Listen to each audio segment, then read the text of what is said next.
दोस्तों, स्वागत है आपका मेरे चैनल हिंदी स्टोरी टेलर में। आशा है आप सब लोग स्वस्थ होंगे। आइए सुनते हैं आज की कहानी। संत कौन है? देवर्षि नारद बहुत बड़े संत थे। वे जहाँ भी चाहे आ जा सकते थे। वे भगवान नारायण के परम भक्त थे। लेकिन एक बार उनके मन में यह जानने की इच्छा पैदा हुई कि आखिर संत कौन होता है। श्री कृष्ण जी के पास गए और उन्होंने अपनी जिज्ञासा बताई।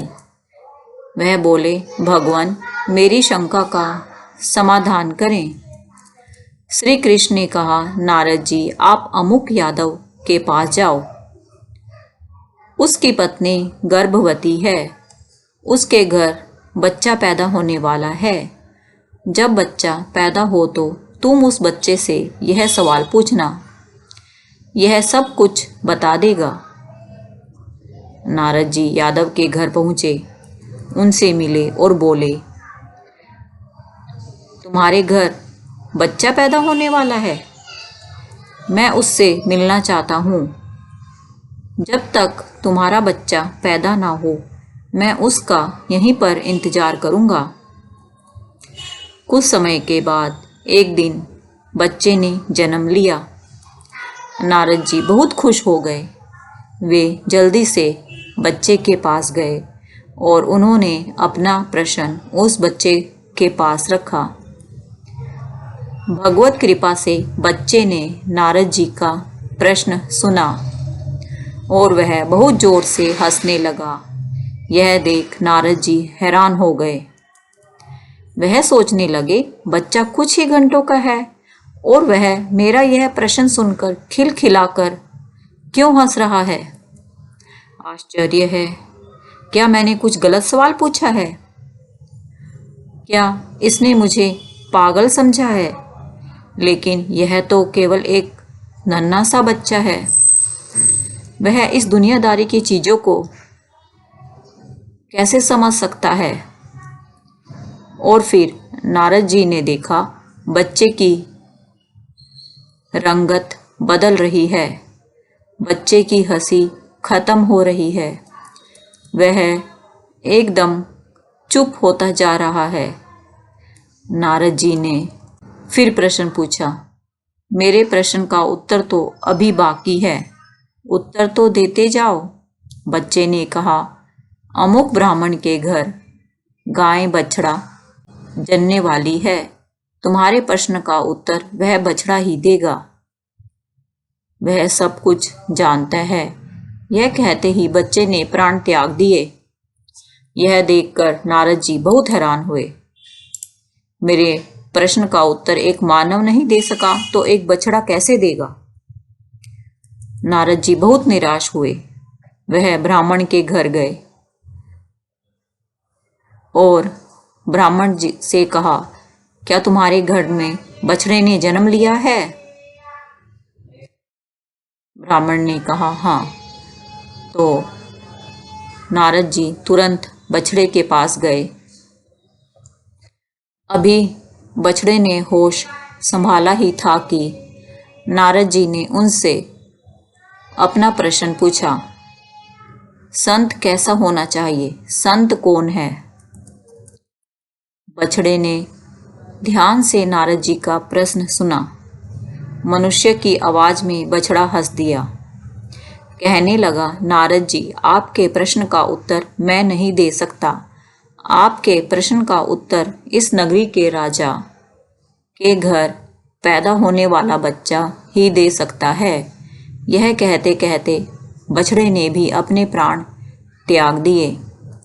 नारद जी बहुत ज़्यादा हैरान हो गए। वे सोचने लगे, यादव के बेटे ने मेरे प्रश्न का उत्तर नहीं दिया, ब्राह्मण की गाय के बछड़े ने भी मेरे प्रश्न का उत्तर नहीं दिया। दोनों ने ही मेरे प्रश्न का उत्तर देने से पहले प्राण त्याग दिए। अब भला राजा का पुत्र क्या उत्तर देगा? कहीं वह भी मर गया तो मेरा प्रश्न अधूरा ही रह जाएगा। और मैं कभी अपना उत्तर नहीं पा सकूंगा। फिर भी नारद जी राजा के घर गए। वाकई राजा के घर एक सुंदर संतान ने जन्म लिया था। नारद जी वहां रुक गए। आखिर राजा के बेटे ने जन्म लिया है। नारद जी शिशु के पास गए। अपना वही प्रश्न उसके सामने रखा। संत कैसा होना चाहिए? संत कौन होता है? प्रश्न राजा भी सुन रहा था, सोच रहा था, नारद जी के प्रश्न का उत्तर भला यह बच्चा कैसे दे सकता है। लेकिन उसने स्वयं देखा, नारद जी का प्रश्न सुनते ही बच्चा खिलखिलाकर हंस दिया और हंसने के साथ ही उसकी रंगत भी बदलने लगी। आवाज़ धीमी पड़ने लगी, हाथ पांव शिथिल होने लगे। यह देखकर नारद जी डर गए। राजा भी कांप उठा। कहा, मेरा बेटा मर तो नहीं रहा? लेकिन नारद जी ने राजा के बेटे से पूछा, तुम्हारी आवाज़ धीमी क्यों हो रही है? तुम्हारी हंसी बंद क्यों हो रही है? क्या तुम भी मेरे प्रश्न का उत्तर नहीं देना चाहते हो? मेरे प्रश्न का उत्तर दिए बिना तुम कैसे जा सकते हो? बच्चे ने कहा, नारद जी, संत ऐसा ही होना चाहिए जैसे आप हैं, निर्मल और निश्चल, जिसके दर्शन मात्र से देह के छूटते ही मोक्ष मिल जाए, जिसे देखते ही पाप मिट जाए, दुनिया बदल जाए, नरक से स्वर्ग मिल जाए, जन्म जन्म के बंधन छूट जाए, दुनिया बदल जाए, नरक से स्वर्ग मिल जाए, बैकुंठ मिल जाए। आपके दर्शन मात्र से ही मैं मृत्यु लोक से स्वर्ग लोक जा रहा हूँ। इससे पहले मैं एक यादव के घर जन्मा था। वहाँ मैंने आपके दर्शन किए और आपके दर्शन कर कर मैंने प्राण छोड़ दिए। फिर मैंने बछड़े के रूप में जन्म दिया।